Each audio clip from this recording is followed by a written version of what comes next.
नमस्कार, स्वागत है आप सभी का अभय न्यूज के 7 दिसंबर मंगलवार शाम के बुलेटिन में। मैं हूं आपके साथ सिमरन तिवारी। चलिए देखते हैं अब तक की कुछ खास खबरें। इस बुलेटिन के प्रायोजक हैं आर के निवास बाय आर के डेवलपर्स। शानदार घर खरीदें अब अपने बजट में।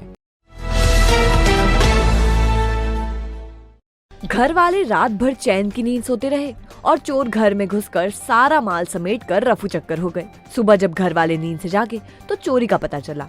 चोरों ने लाखों रुपए के माल पर हाथ साफ कर दिया। महज 24 घंटे में सेठीनगर क्षेत्र में चोरी की तीसरी बड़ी वारदात को अंजाम देकर चोरों ने पुलिस को सीधे सीधे चुनौती दे दी है। पुलिस के मुताबिक वारदात साईनाथ कॉलोनी सेठीनगर निवासी सतीश पिता मिश्री लाल पाटीदार के यहाँ हुई। सतीश भाई धर्मेंद्र और योगेश पाटीदार के साथ रहते हैं। परिवार में 15 सदस्य हैं। सतीश परिवार सहित सोमवार रात रिश्तेदारी में विवाह समारोह में शामिल होने गए थे। वहां से आने के बाद करीब 12 बजे वो और घर में अन्य सदस्य अपने कमरों में सोने चले गए। इसके बाद चोरों की घर में एंट्री हुई। बदमाश मकान की बाउंड्री वॉल कूद कर घुसे और किचन की खिड़की की जाली उखाड़ कर मकान के अंदर दाखिल हुए। बदमाशों ने एक कमरे में रखी 2 अलमारी के ताले तोड़े और माल समेटा। इसके बाद वो दूसरी मंजिल पर पहुंचे। यहाँ बच्चे सो रहे थे। यहाँ उन्होंने दूसरे कमरे की अलमारी खोली, फिर वहाँ से छत पर पहुंचे। पड़ोसी प्रेम नारायण पाटीदार के मकान की छत पर लगे सीसीटीवी कैमरे के तार बदमाशों ने काटे और सीढ़ियों से उतरकर घर के बाहर निकल गए। चोर जाते जाते घर के बाहर खड़ी अल्टो कार भी ले गए। आश्चर्य की बात ये रही कि घर में 15 लोग थे, लेकिन किसी को भी वारदात का पता नहीं चला। सुबह करीब 5:30 बजे सतीश की मां सुमन पाटीदार जागी और किचन में पहुंची तो खिड़की की जाली उखड़ी मिली। उन्होंने सभी को जगाया और कमरों में जाकर देखा तो अलमारियां खुली थी और सामान बिखरा पड़ा था। चोरों ने 4 अलमारियों के ताले चटकाए और 2 किलो चांदी के आभूषण, सोने की 2 चेन, 1 सोने की अंगूठी, 1 जोड़ी बाली, 1 जोड़े झुमके सहित 80,000 रुपए नगद ले गए। चोरों ने वारदात के दौरान सभी कमरों को बाहर से बंद कर दिया था। धर्मेंद्र की चिमनगंज में मोटर पंप की दुकान है और परिवार खेती भी करता है। सूचना पर माधवनगर थाने से एसआई महेंद्र मकाशरे और फिंगरप्रिंट एक्सपर्ट ने मुआयना किया। पुलिस ने बताया सोमवार की रात और मंगलवार की रात चोरी करने का तरीका एक ही है, इसलिए ये एक ही गैंग का काम हो सकता है। पुलिस बदमाशों की तलाश कर रही है। मैं गांव पे था। सुबह मुझे छोटे वाले भाई ने बताया, 11:30-12 बजे मैं आया। फिर यहाँ हमने देखा तो पुलिस ने पूरी सारी तजवीज़ की है यहाँ पे। और घटना के समय ऐसा लग रहा है कि 2 से 3 लोग थे। ऊपर छत से उनने इंटर किया है। छत के बाद नीचे चढ़ाव से, हमारे लोहे का जो चढ़ाव है उससे नीचे उतर के आए। फिर जो एक खिड़की, भगवान वाली खिड़की जो थी, उसकी ग्रिल उनने निकाली है और ग्रिल से वो अंदर एंटर हुए। और उसके बाद दरवाज़ा अंदर से खोलने के बाद जो भी 2-3 लोग थे, उन्होंने जो है तीनों रूम में जो अलग अलग अलमारियां रखी थी, जिसमें हमारे बड़ी मम्मी के जो है गहने भी थे, नकदी भी थे, वो सारा उनने समेटा है। और करीबन 1.5-2 किलो के करीब चांदी थी और 2 से 3 तोला जो भी सोना गया है। अभी और बहुओं से बात करना है। अभी छोटे वाला भाई हमारा एक महाराष्ट्र गया हुआ है बिजनेस के सिलसिले में, उसकी भी अलमारी का उनने गोदरेज का ताला तोड़ के उसमें से भी सामान ले गए हैं। सब परिवार वाले बैठ के जो है पूरा उसमें से सामान जमाएंगे, तब जाके पता चलेगा। अभी कुछ 3 जो घटनाएं हो चुकी है कल से लेकर। इसमें हमारे द्वारा टीम बना दी गई है। 4 टीमें ग्राउंड पे काम कर रही है। जो भी इसमें एविडेंसेस हैं, जैसे सीसीटीवी फुटेज है, मोबाइल लोकेशंस हैं, टोल नाकों पे फुटेजेस चेक किए जा रहे हैं। और जो पुराने चोरी के अपराधी हैं उनको थाने बुलाकर पूछताछ की जा रही है।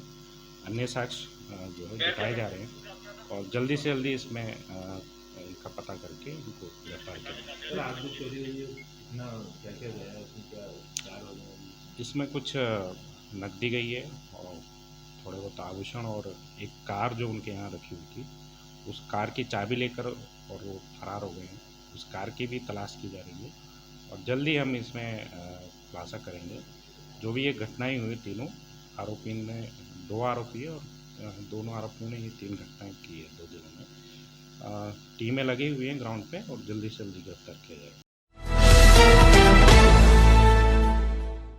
साधु के वेश में शैतानों सा काम कर रहे खाचरोद के व्यापारी के साथ ठगी करने वाले रतलाम के 2 बदमाशों को पुलिस ने वारदात के महज 24 घंटों के भीतर गिरफ्तार कर लिया है। आरोपी रतलाम से मंगलवार को ठगी करने के लिए खाचरोद आ रहे थे। आदेश्वर गली निवासी स्वप्निल भटेवरा को साधुओं के वेश में आए साला खेड़ी के पवन दास बैरागी और धर्मेंद्र बैरागी ने ठगा था। दोनों सोमवार को स्वप्निल की दुकान पर पहुंचे थे और उज्जैन में यज्ञ करने का झांसा देकर मूंगफली के तेल के 5 डिब्बे और अभिमंत्रित करने के नाम पर सोने की 2 अंगूठी ठग ली थी। ये ओमनी वैन से खाचरोद आए थे। पुलिस ने वैन क्रमांक MP 43 BD 0609 की जानकारी निकाली तो ये धर्मेंद्र दास के नाम पर रजिस्टर्ड पाई गई है। मंगलवार को आरोपी वैन से खाचरोद तरफ आ रहे थे। इस दौरान धड़ोदा फंटे पर नाकाबंदी कर वैन रोकी गई। इसमें पवन दास और धर्मेंद्र बैरागी बैठे थे। पुलिस ने दोनों को हिरासत में लेकर पूछताछ की तो आरोपियों ने वारदात करना कबूल कर लिया। इनके कब्जे से वैन, अंगूठी और 5 डिब्बे तेल बरामद कर लिया गया है। SDOP अरविंद सिंह ने बताया कि आरोपियों ने 1 लाख रुपए के सामान की ठगी की थी। महज 24 घंटे के भीतर आरोपियों को दबोच लिया गया। कल दिनांक को एक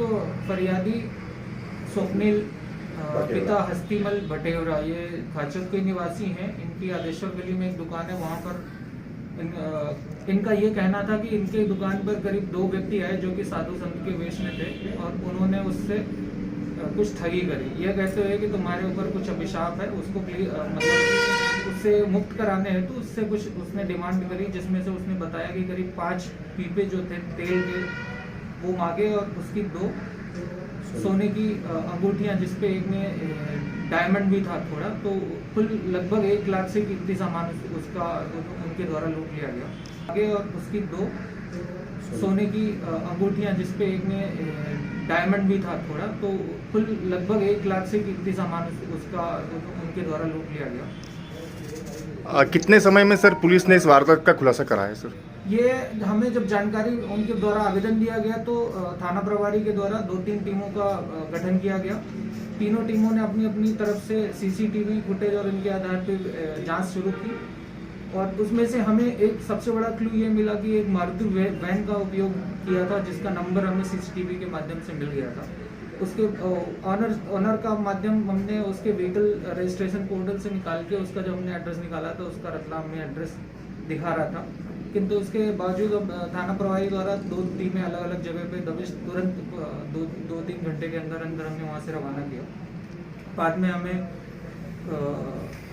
वो व्यक्ति इस बात की हमें जानकारी मिली कि संबंधित गाड़ी जो है ये वहाँ से रतलाम की तरफ से आ रही है खाचरोद की तरफ।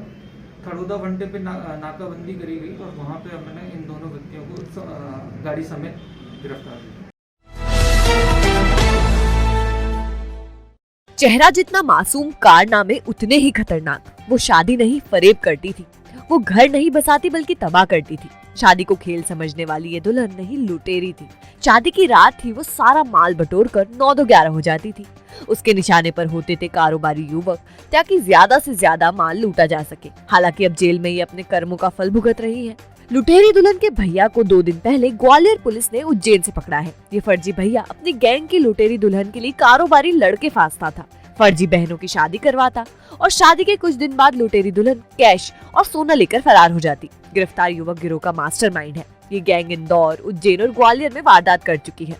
बिलोआ निवासी नागेंद्र जैन कपड़ा कारोबारी है। 3 दिसंबर 2020 में उन्होंने अपने छोटे भाई दीपक जैन और सुमित जैन की शादी उज्जैन की नंदिनी मित्तल और रिंकी मित्तल से की थी।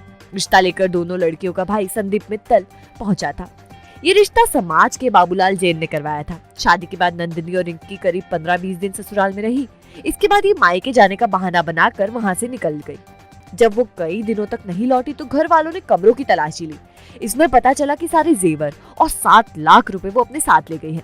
पीड़ित ने बताया, शादी के समय उन्हें बताया गया था कि दोनों बहनों के माता पिता की मौत हो चुकी है। धोखाधड़ी का पता चलने पर उन्होंने थाने में शिकायत दर्ज करवाई। जांच में पता चला कि दोनों बहनों के खिलाफ उज्जैन पुलिस में भी धोखाधड़ी का प्रकरण दर्ज है। वे उज्जैन, इंदौर और ग्वालियर में इसी तरह से कई वारदात को अंजाम दे चुकी हैं। जांच में ये भी पता चला कि दोनों लुटेरी दुल्हन पहले से ही शादीशुदा है और एक फर्जी दुल्हन का तो बेटा भी है। दोनों लुटेरी दुल्हन जेल में है और एक अब भी फरार है। गैंग की 3 लुटेरी दुल्हन में से 2 जेल में है और एक अब भी फरार है।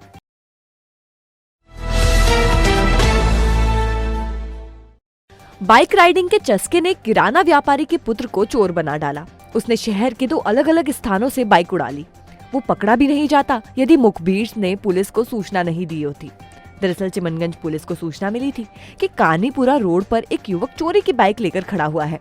मौके पर जवान निर्मल और शंकर सिंह पहुंचे और युवक गौरव पिता राधेश्याम बैरागी दिखाई दिया। उससे जब पूछताछ की तो वो जवाब देने के बजाय बाइक लेकर भागने लगा।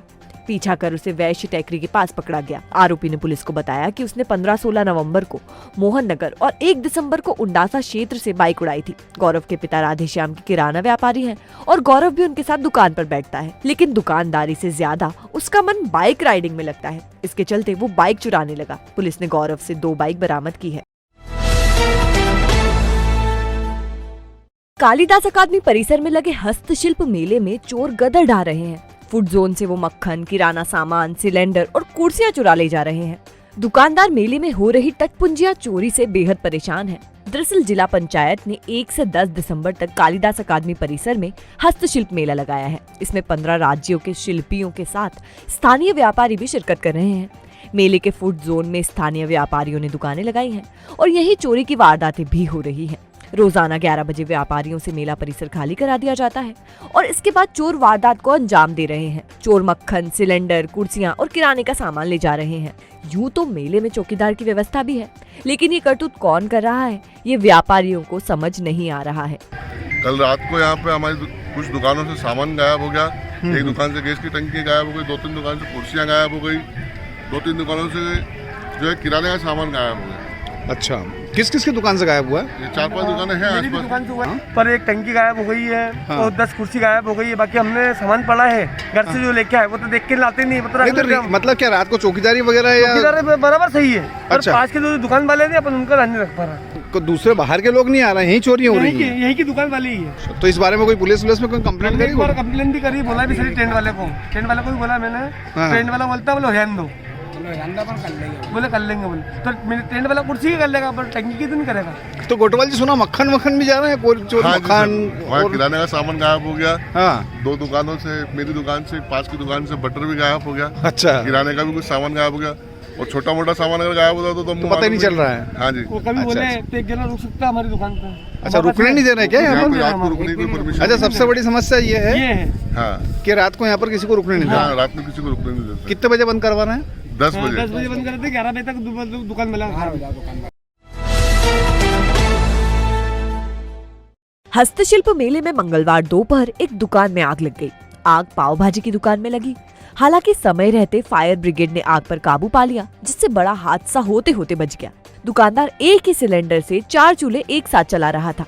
मंगलवार दोपहर 12:50 पर हस्तशिल्प मेले में जय महाकाल चाट पाव भाजी सेंटर में अचानक आग लग गई। घटना पाव भाजी और चाट बनाने की तैयारी करते वक्त हुई। दरअसल जिस दुकान पर पाव भाजी बनाने की तैयारी की जा रही थी उसमें एक ही सिलेंडर से करीब 4 भट्टियां जलाई जा रही थी। इसी दौरान जॉइंट से गैस लीकेज होने लगी और इसने जल्दी ही आग पकड़ ली। इसमें कोई हताहत नहीं हुआ। मौके पर मौजूद फायरमैन आकाश ठाकुर, अभिषेक तिवारी और चालक राकेश सूर्यवंशी ने समय रहते आग पर काबू पा लिया, वरना हादसा बड़ा हो सकता था। बता दें कि मेले में दुकानदार एक ही सिलेंडर से कई चूल्हे जलाकर दुर्घटना को न्योता दे रहे हैं। वे स्वयं के साथ लोगों के लिए भी खतरा बन रहे हैं।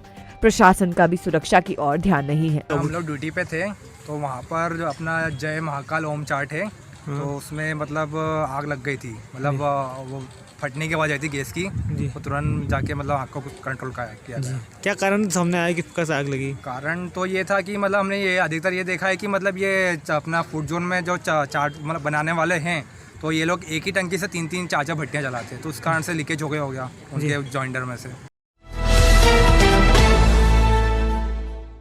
बड़नगर थाना क्षेत्र के झलारिया में रहने वाले एक शातिर बदमाश ने रंजिश के चलते अपने विरोधी को फंसाने के लिए खुद के हाथ पर गोली चला ली।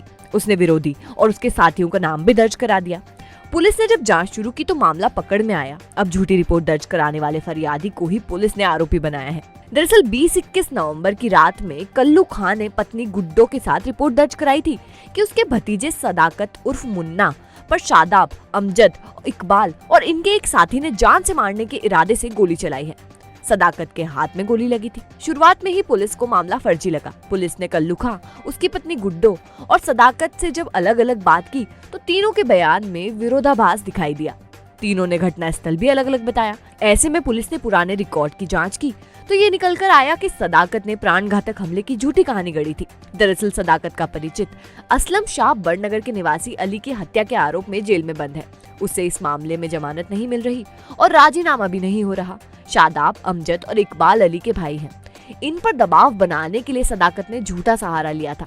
इस झूठ का सच साबित करने में सदाकत के चाचा कालू खां, चाची गुड्डो बी, दोस्त फिरोज, नादिर शाह ने मदद की थी। पुलिस ने सदाकत, उसके चाचा कल्लू खां, फिरोज को गिरफ्तार कर लिया है। आरोपियों से एक पिस्टल और इसका खोखा जब्त किया गया है। ये झलारिया गांव की घटना है। इसमें फरियादी द्वारा बताया गया था 4 युवक मोटरसाइकिल से आए और उस पर फायर किया। जब फरियादी के कथन लिए गए, उससे पूछताछ हुई। जो अन्य साक्षी थे उनके जो कथन हुए, उन कथनों में, उनके बयानों में विरोधाभास था। घटनास्थल की तस्दीक की गई और जो चोट लगी थी उस चोट की भी क्योरी करवाई करी डॉक्टर से। कुल मिला के पूरा प्रकरण झूठा निकला और जो फरियादी था पहले उसका पुराना उससे विवाद था जिन पे आरोप लगाया, और जो जिन पर आरोप लगाया उनकी जो लोकेशन थी वो भी उस समय वहाँ नहीं थी। उसी आधार पर इसको प्रकरण को पूरा झूठा पाया गया और जो फरियादी है इस केस में उसके खिलाफ केस प्रकरण पंजीबद्ध किया गया।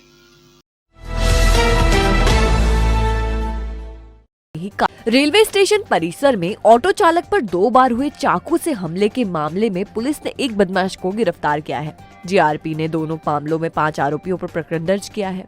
पुलिस के मुताबिक सूरज पिता मोहन मीणा निवासी जबरन कॉलोनी नीलगंगा ऑटो चालक है और रेलवे स्टेशन से ऑटो संचालित करता है। 26 नवंबर को स्टेशन परिसर में ही काला बुंदेला और चिंगू बुंदेला ने चाकू से हमला कर दिया। दरअसल 2018 में भैरवगढ़ जेल में उसका विवाद चिंगू और काला से हुआ था।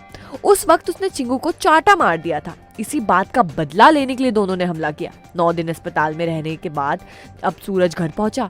अगले दिन 5 दिसंबर को भोपाल जाने के लिए रेलवे स्टेशन पहुंचा तो जावेद, शोएब और आसिफ ने फिर से चाकू से हमला कर उसे अस्पताल पहुंचा दिया। दोनों मामले में पुलिस ने अलग अलग प्रकरण दर्ज किए हैं। पहले मामले में काला बुंदेला को कोर्ट में पेश किया गया, जहां से उसे जेल भेज दिया गया। काला का भाई चिंगू और जावेद, शोएब और आसिफ फरार हैं। इधर सूरज की पत्नी पूजा ने जीआरपी थाना पुलिस पर भी आरोप लगाया है। उसका कहना है कि जीआरपी ने जो रिपोर्ट लिखी है उसमें मुख्य आरोपी जावेद निवासी गांधीनगर आगर रोड का नाम नहीं लिखा गया है। अब वो इंदौर में जीआरपी एसपी को शिकायत करने की बात कह रही है। ये मेरे हस्बैंड पे 2 बार उन लोगों ने ऐसा हमला किया है और इस तरीके से किया है, मतलब कि ना चलने की बन रही है ना उठने की। अभी तो मतलब 2 बार कर दिया, दोबारा ठीक होंगे, ऑटो चलाने जाएंगे तो वो तो दोबारा करेंगे ना। अगर पुलिस वाले नहीं सुनेंगे तो उनकी ये कि उनको पुलिस वाले पकड़े, सुनवाई बिल्कुल नहीं हो रही है। आशिफ है, मेन जावेद है, आशिफ, सोयल, चिंगू काला, काला बुंदेला, इन 4-5 से खतरा है। कल से कुछ भी घटना होती है, कुछ भी होता है तो पूरे जिम्मेदार इनके ये है। वो पुलिस इनमें कार्रवाई नहीं कर रही है कि पुलिस के बोला 300 लगवाना, मेडिकल डॉक्टर को पैसे खिला दिया इनने, इतना घाव अंदर था। उसके बाद 323-24 की कार्रवाई करी इनने। और जब ये घटना हुई तो उसके बाद पुलिस उसको गिरफ्तार करने के लिए पुलिस अब उसको ढूंढ नहीं पा रही। जब इतने समय से वहाँ ऑटो चल रहा, क्यों नहीं गिरफ्तार करा उसको? पंचायत चुनाव की सरगर्मी शुरू हो गई है। आदर्श आचार संहिता प्रभावशाली होते ही जनप्रतिनिधियों को दिए वाहनों को वापस बुला लिया गया है। ये वाहन स्थानीय निकाय, शासकीय उपक्रम, सहकारी संस्थानों के जनप्रतिनिधियों को आवंटित किए गए थे। कलेक्टर ने संबंधित संस्थानों के प्रमुख को निर्देश दिया कि वो जनप्रतिनिधियों को आवंटित वाहन तत्काल वापस बुलाए और इन्हें जिला निर्वाचन अधिकारी की कस्टडी में सौंप दे। इसी के साथ कलेक्टर ने पंचायत चुनाव के लिए रिटर्निंग और सहायक रिटर्निंग अधिकारियों की नियुक्ति भी कर दी है और ये लोग अपने अपने क्षेत्रों में फॉर्म लेने और जमा करने का काम संचालित करेंगे।